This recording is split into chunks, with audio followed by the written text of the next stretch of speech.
a conhecer esse Jesus real. Jesus que não é mitológico e não é místico. É o Jesus, o Espírito, criado igualmente a todos nós.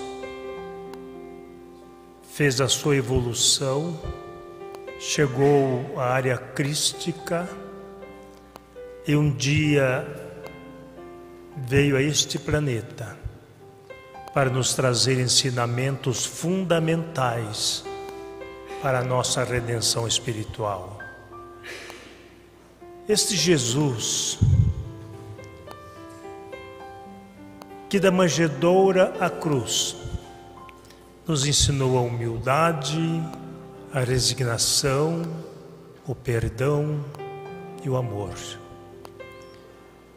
Consta nos relatos evangélicos que o anjo, chegando a Maria, informou-lhe que ela conceberia um filho e que chamar-se-ia Emanuel, que quer dizer Deus conosco.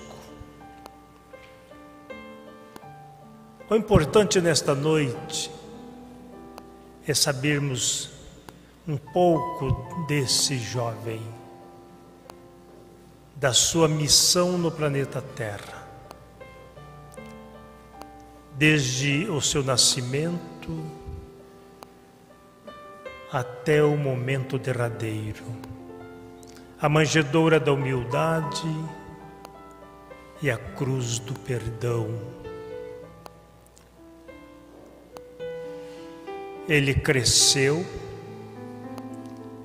assumiu a profissão do seu pai, José, como carpinteiro, e aproximadamente pelos 30 anos ele deixou a tarefa a cargo de seus irmãos e saiu ao mundo para a sua mensagem. Naqueles dias, João o Baptista, ele ali nas cercanias de Jerusalém, no Rio Jordão, ele conclamava as pessoas para a sua mudança de atitudes. Aqueles que aceitavam eram mergulhados na água e ele lhes dizia: fazei penitência, porque está próximo o reino dos céus. É interessante porque para nós, nos dias de hoje, correntes religiosas, informam que o batismo é a salvação, baseado no batismo de João. O baptista, porque ele adotou a prática dos báptas da Grécia Antiga, que eram adoradores da deusa da torpeza, e que antes do culto eles se banhavam como símbolo de purificação. E João adotou esta prática para como que marcasse aqueles que realmente aceitaram a mudança de atitudes. Mas ele dizia: fazei penitência. O que quer dizer? Tomou consciência dos seus débitos, mude de atitudes. Naqueles dias, aproximou-se dele Jesus, que era seu primo em segundo grau, que ele conhecia muito bem e sabia da grandeza que era Jesus. Tanto é que ele anunciava: eu vos batizo na água, mas após mim virá aquele que vos batizará no fogo e no Espírito, do qual eu não sou digno de atar-lhes as correias da sandália. Mas de repente Jesus se aproxima dele para ser batizado. E o batismo que ele realizava era aqueles que queriam mudar de atitudes. Ele diz: Mas é eu que tenho que ser batizado por tu, e tu vens a mim? E Jesus diz: é necessário que isso aconteça. E ele então mergulha. Jesus vai à margem do Rio Jordão, ora. E ao orar, João vê descer sobre Jesus o Espírito, não em forma de pomba, como uma pomba, como elas pousam suavemente nos galhos. E o Espírito desce sobre Jesus, e João ouve: este é meu filho dileto, em quem me comprazo.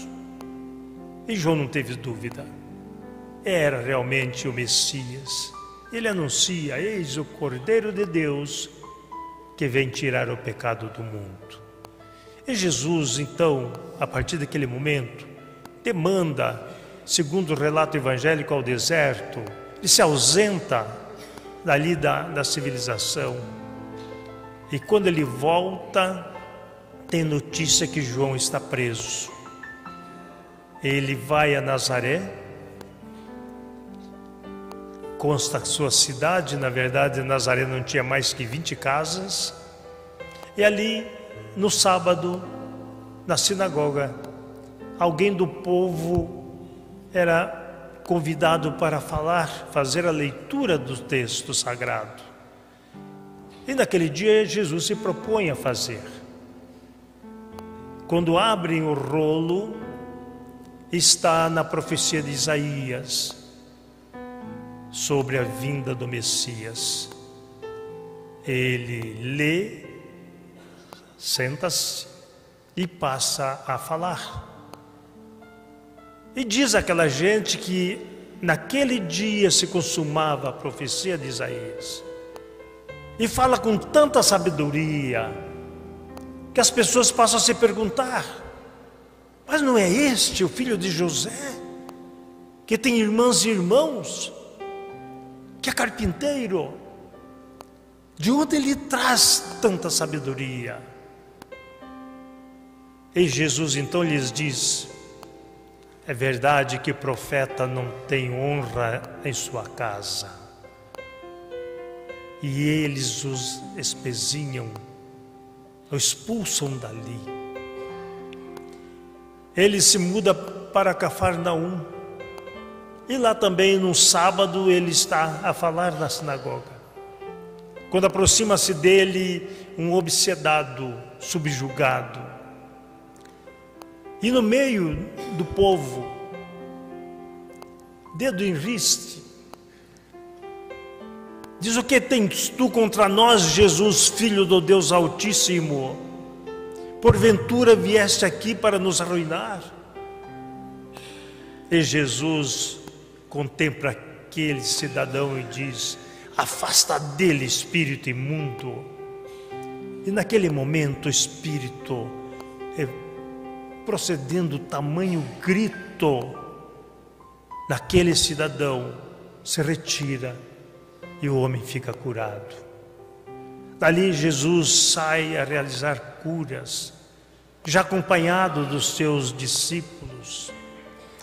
E na sua casa em Cafarnaum, um dia, quando muita gente o procurava para ser curado, e é importante relatar isto, onde há alguém que procede à cura da carne, o ambiente se lota, porque ainda aí nos dias nossos, depois de 1900 e tantos anos, que os expositores costumam falar depois de 2000 anos, ainda não fez 2000 anos que Jesus deixou a sua mensagem.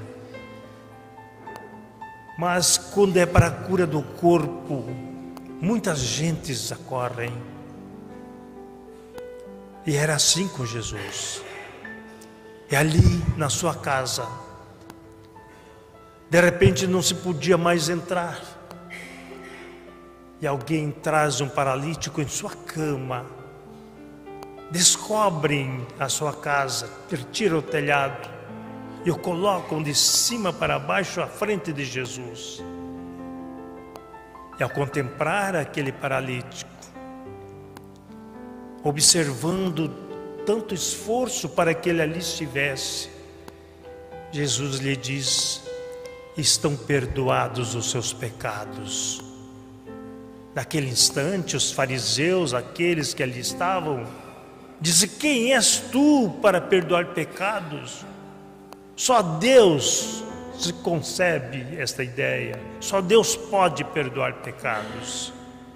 E Jesus diz: se eu falo em perdoar os pecados, vocês não aceitam. Então eu digo: levanta, leva a tua cama e vai. E aquele cidadão levantou, colocou a sua cama às costas e foi embora. E as pessoas ficaram abismadas. Quem era aquele homem? Mais tarde ele vai ao Monte das Oliveiras, e ali alguns evangelistas falam que ele subia e outros que ele descia. Na verdade, ele estava parado naquele instante. Assentou-se, e seus discípulos e outros o cercaram. E ele abre a boca e começa a ensinar. Bem-aventurado os pobres em espírito, porque deles é o reino dos céus. Bem-aventurados os que choram, porque serão consolados. E segue informando aquelas pessoas da recompensa que nós temos de acordo com as nossas atitudes. O pobre em espírito, aquele que está desprovido da matéria, este conquistou o reino dos céus. Mas o que chora ainda está em angústia, ainda sofre. E nós poderíamos dizer nessa noite: quem de nós ainda não temos angústias? Quem de nós ainda não temos momentos de sofrimento? Mas nós já temos a consciência de que podemos mudar o nosso rumo, podemos ser consolados, mas indo além, sendo mansos, para que possamos herdar a terra. Mas por que herdar a terra? Como posse? Não. Como tranquilidade, harmonia, paz. Quando o nosso planeta alcançar patamares superiores a expiações e provas, os mansos o habitarão. É por isso que nós estamos aqui nesta noite, para na confraternização, no abraço, no reencontro, na troca de palavras, aprendermos a conquistar a mansuetude. Mas Jesus também falava que são bem-aventurados os misericordiosos, porque alcançarão misericórdia. Misericórdia, que vem do latim, na junção de miserere, que quer dizer ter compaixão, e cordes, do coração. Aquele que se apieda do sofrimento alheio. Ter misericórdia não é simplesmente olhar ao caído e falar: está expiando, está sofrendo porque na outra encarnação com toda certeza fez o mal, e deixarmos que ele sofra. E não é nem mesmo chegar e falar: se você está precisando de alguma coisa, e dar uma moeda e ir embora, mas é ajudar a levantar, fazer com que esta pessoa tenha consciência de que precisa ser digna, precisa caminhar. Ele nos falava de justiça.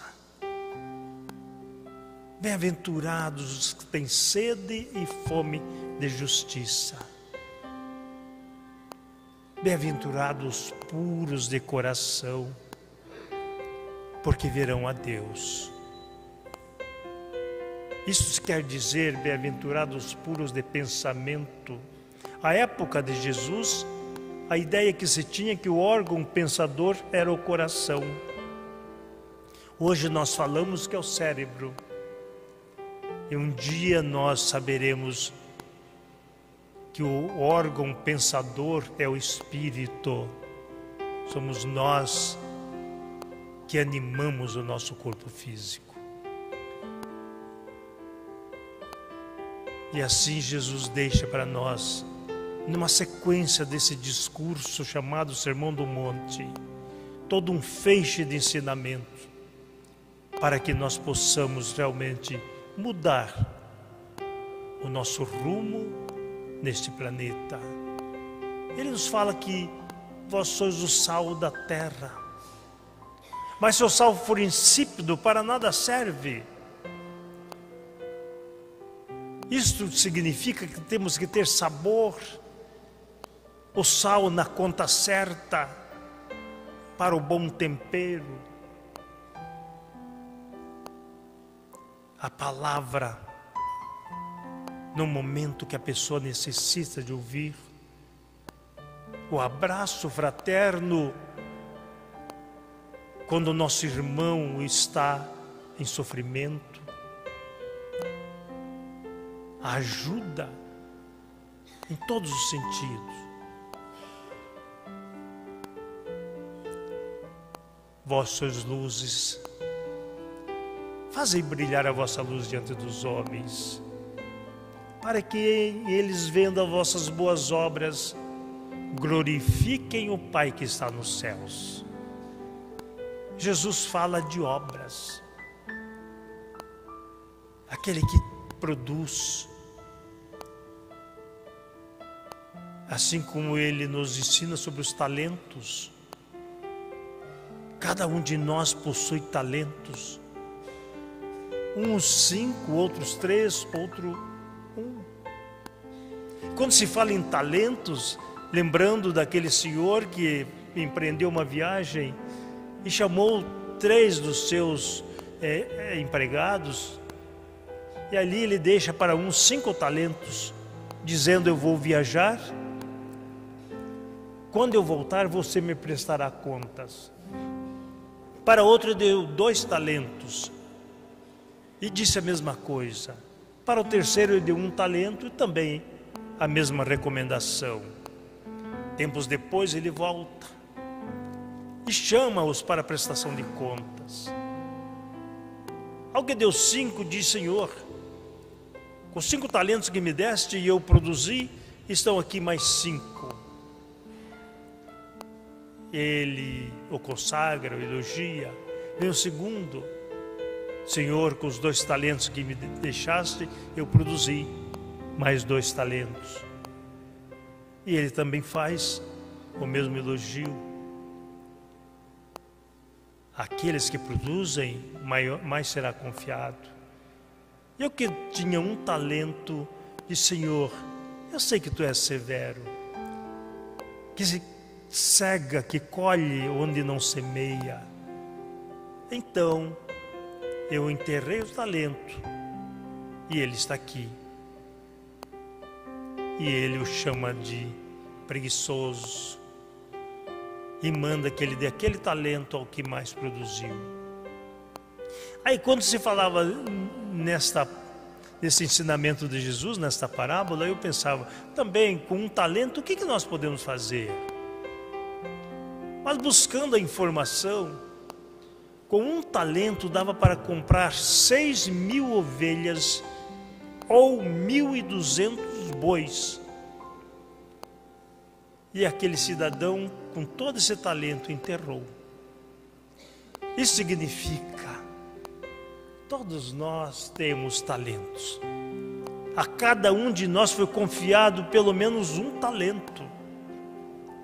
Como estamos produzindo? Ou enterramos? Muitos dizem: eu sou médium, mas eu não quero praticar a mediunidade. Deus nos deu um atributo muito importante chamado livre-arbítrio. Eu faço da minha vida aquilo que eu quero. Mas Jesus também ensinou a cada um segundo as suas obras. E Paulo, o apóstolo Paulo, conclui dizendo: a semeadura é livre, quando ele escreve aos Gálatas, porém a colheita é obrigatória. Nós recebemos aqueles que são médiuns, e nem todos somos médiuns. É bom que se coloque isso nesta noite. Há sempre essa questão no meio espírita: todos somos médiuns? Não. Nós encontramos por várias vezes no livro dos médiuns aqueles que são e aqueles que não são médiuns.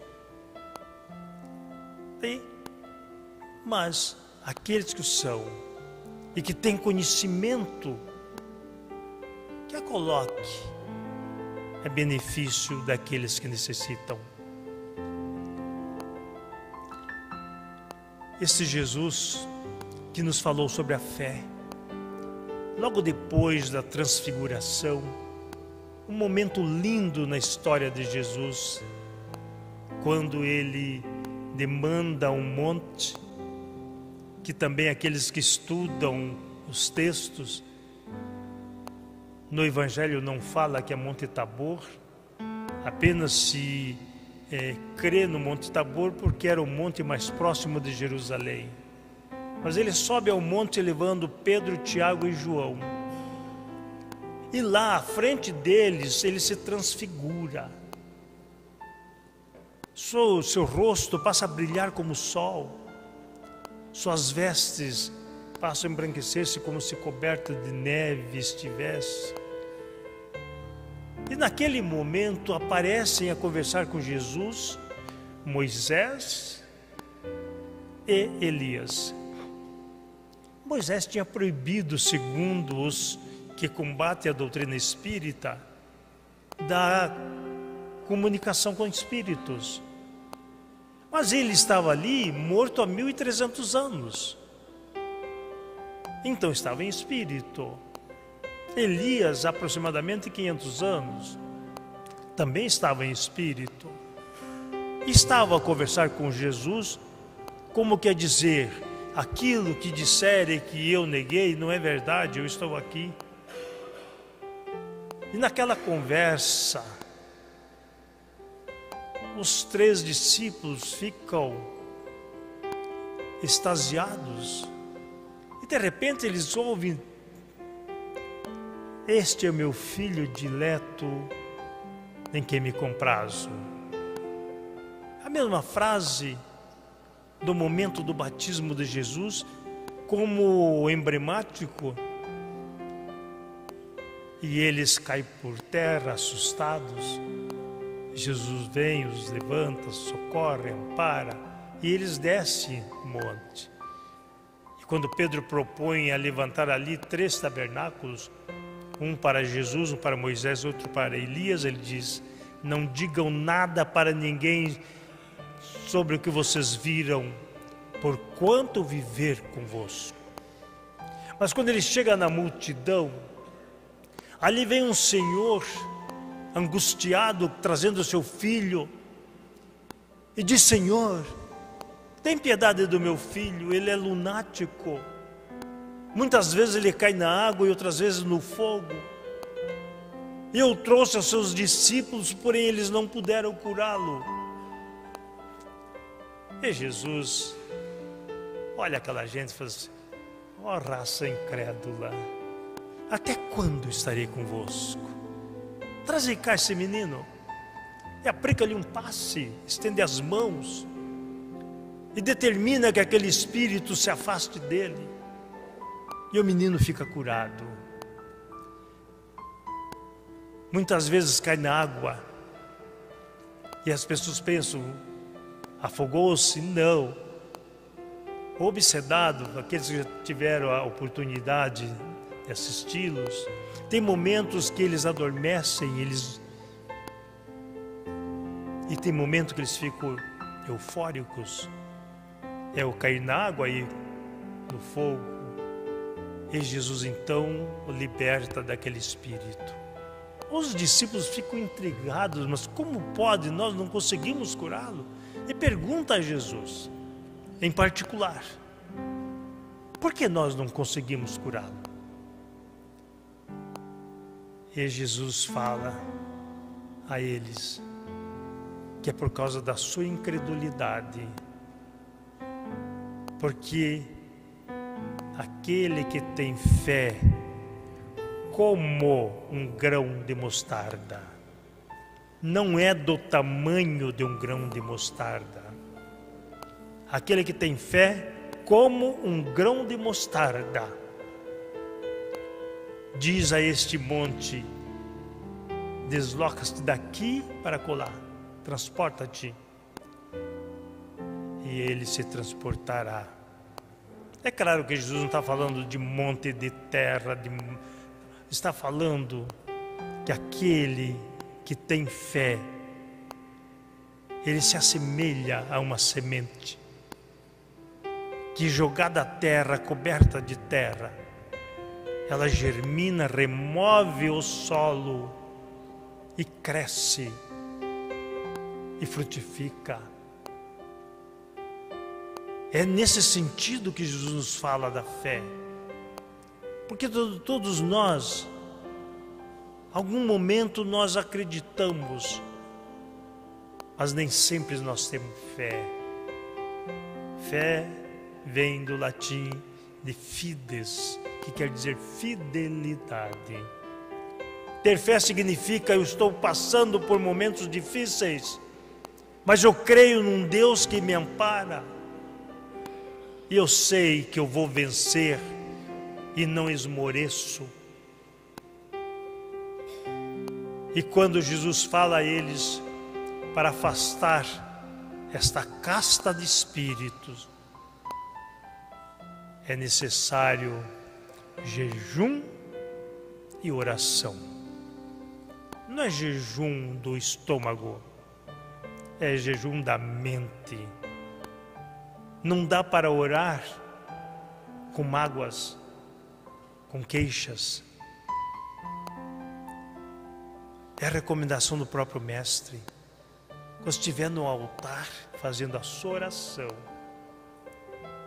e lembrar que tem algo contra alguém ou alguém tem algo contra ti, deixa o altar e vai se reconciliar com o teu adversário. Porque se conseguir, terás ganhado o teu irmão.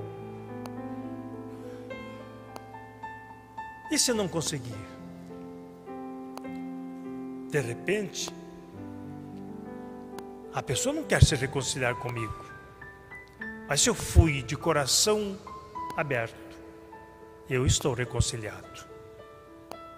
Perdoar não é discursar. Perdoar é retirar do nosso íntimo aquilo que nos angustia. Porque quando nós odiamos, quando nós temos queixas, quando nós temos rancor, somos nós que sofremos. Muitas vezes o nosso adversário nem lembra de nós, da mínima, e às vezes até nos ajuda, mas nós o odiamos. Somos nós que sofremos. Portanto, perdoar significa retirar do nosso íntimo aquilo que nos prejudica. A doutrina espírita, ela nos fala de causa e efeito, que muitas vezes nós queremos que causa e efeito seja ação e reação. Ação e reação não significa causa e efeito. Se nós dermos um soco na parede, ela se vinga de nós, vai machucar a nossa mão. Isso é reação. Mas quando nós cometemos algo, nós semeamos algo, de bom ou de ruim, haverá um efeito. e nós temos que corrigir. O mundo de expiações e provas, o estágio de expiação e provas, não é vingança, é colheita. Nós vimos colher aquilo que nós semeamos. Nós estamos permanentemente em evolução. Então é a mensagem do Cristo para que nós possamos realmente mudar as nossas atitudes. Certa feita aproximou-se dele um doutor da lei e lhe pergunta: mestre, o que eu devo fazer para herdar a vida eterna? E Jesus, sabendo que era uma jogada, ele sempre era colocado em xeque, ele diz: o que está escrito na lei? Era um doutor da lei. Amarás teu Deus de todo o teu coração, de todo o teu entendimento, de todo o teu espírito, e amar o próximo como a ti mesmo. E falaste muito bem. Faz isto e terás a vida eterna. O doutor da lei não se deu por vencido. Disse: mas quem é o meu próximo? E Jesus, eu vou te contar uma historinha. Descia de Jerusalém para Jericó um sacerdote. E no caminho ele encontrou um caído que tinha sido assaltado, que o espancaram. E ele, olhando o caído, ele passou de largo e foi embora. Mais tarde fazia o mesmo caminho um levita, era também um líder religioso. E olhando o caído, tomou a mesma atitude, foi embora. Com toda certeza, como eles criam em Deus, foram orando, né? Deus, tem piedade desse cidadão que foi descuidado, que foi tomado por ladrões, e foi embora orando. Mas logo depois descia um samaritano. O samaritano era tido como herético. Os samaritanos não tinham autorização para adentrar o templo de Jerusalém. Tanto que eles construíram um templo no Monte Garizim, ou Monte dos Gafanhotos, para lá eles fazerem a sua adoração. Aí ele, descendo, viu caído, foi a ele, ungiu as suas feridas com azeite e vinho, colocou-o na sua montaria, levou-o a uma hospedagem, e lá ele recomendou ao dono da hospedagem que cuidasse dele. Deixou 2 denários. Diz: cuida dele, que quando eu voltar, o que mais for gasto com ele, eu restituirei.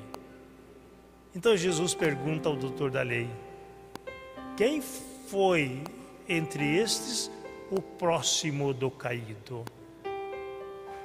É claro que o doutor da lei, sendo judeu, não ia dizer que era o samaritano. Mas é aquele que teve piedade dele. Falaste muito bem. Faz isto e terás a vida eterna. É interessante nessa história porque o sacerdote nós sabemos quem é. O levita sabemos, o samaritano sim. Mas o outro era simplesmente o caído. Este é o próximo. De repente, esse próximo pode ser o nosso inimigo. Pode ser aquele que nos quer causar o mal. Pode ser aquele que usa de maledicência para conosco. E nós devemos ser o bom samaritano, não levando em consideração o que ele pensa a nosso respeito, mas considerando o que ele é para nós, que é o nosso próximo, e ampará-lo nas suas necessidades. Se fizermos isto, Jesus diz, teremos a vida eterna. É fácil, muito simples. Todos nós fazemos isso, não? É a doutrina espírita vem reforçar, dizendo que fora da caridade não há salvação. A definição de caridade para mim, até hoje, a mais bela é de Emmanuel, quando ele diz que a caridade é amor em crescimento constante.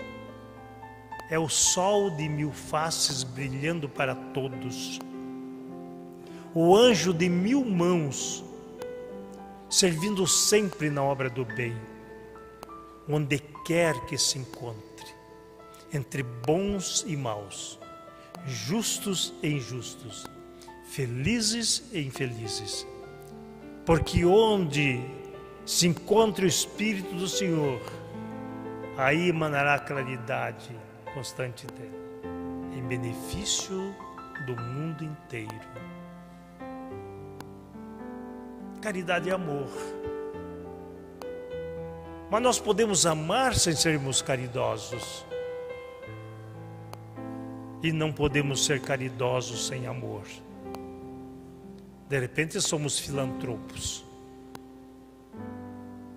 Eu vou dar um carro aqui para o Caminho da Luz, para ajudar aí nos atendimentos. Não vou cobrar nada. Os irmãos só colocam lá no jornal que foi uma doação minha e me dá o recibo para eu descontar imposto de renda. Isso é filantropia. É um mal? Não, é um bem. Mas é filantropia. Porque a caridade, segundo Paulo, ela é anônima. Ela não se ensoberbece, não tem ostentação. E ele diz até que nós podemos falar a língua dos anjos e dos homens. Mas se não tivermos caridade, nada somos. Somos como o sino que tine, o metal que soa. Eu posso dar tudo o que eu possuo em favor dos necessitados. Mas se eu não tiver caridade, para nada serve.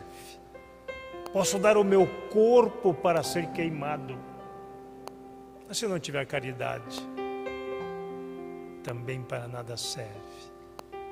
E ele nos fala que a caridade é anônima, que não se soberbece, que não se orgulha. Portanto, quando alguém fala assim, eu sou caridoso, diz assim, não é. Porque ser caridoso é servir de modo que a mão esquerda não saiba o que faz a direita. Este Jesus que nos falou de vidas sucessivas. Certa feita, um senador judeu o procura à noite para saber como que ele realizava aquelas obras. E logo vai falando, mestre, para fazer o que tu fazes, só pode ter vindo da parte de Deus. E a resposta de Jesus foi interessante, ele não falou assim, é verdade, eu vim da parte de Deus. Não foi isso que ele disse. Diz, na verdade eu te digo, que ninguém entrará no reino do céu se não nascer de novo. Mas como? Como pode um homem já velho como eu voltar ao ventre da madre para nascer de novo? E Jesus diz, na verdade eu te digo, que aquele que não renascer da água e do Espírito não entrará no reino dos céus. E continua falando para ele, o que é carne, o que é espírito. A carne nós sabemos de onde vem, mas o Espírito nós não sabemos. Ele sopra e vai. E aí Jesus nos deixa um ensinamento sobre as vidas sucessivas. São os muitos chamados e que nós muitas vezes ignoramos. Ele fala ainda da reencarnação, quando ele anuncia que João Batista era o Elias que tinha de vir,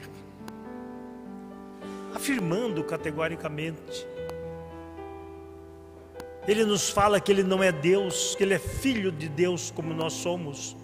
O vosso Pai e o meu Pai, o vosso Deus e o meu Deus.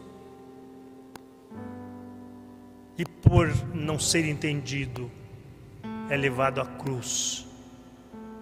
E lá na cruz, no momento derradeiro, Ele olha aquela turba perturbada e diz: Pai, perdoai-lhes, porque eles não sabem o que fazem. Esse é o momento do perdão. Mas depois de 40 dias da sua crucificação,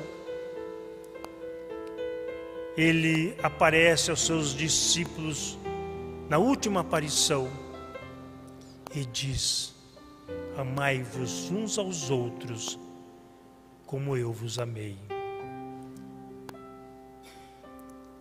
Aquele que não ama não perdoa.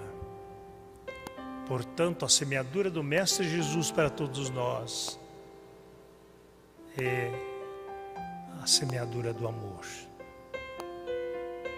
Queridas irmãs e irmãos, que nós possamos nesta noite levar deste ambiente os eflúvios do amor que Jesus derrama sobre todos nós, o Mestre por excelência, aquele que veio a este planeta para marcar a humanidade em duas fases, antes e depois dele. Que à luz da doutrina espírita possamos a cada dia conhecermos melhor este Mestre, este jovem cantor, que jamais alguém cantou a mensagem do amor como ele cantou. Que haja paz em cada coração.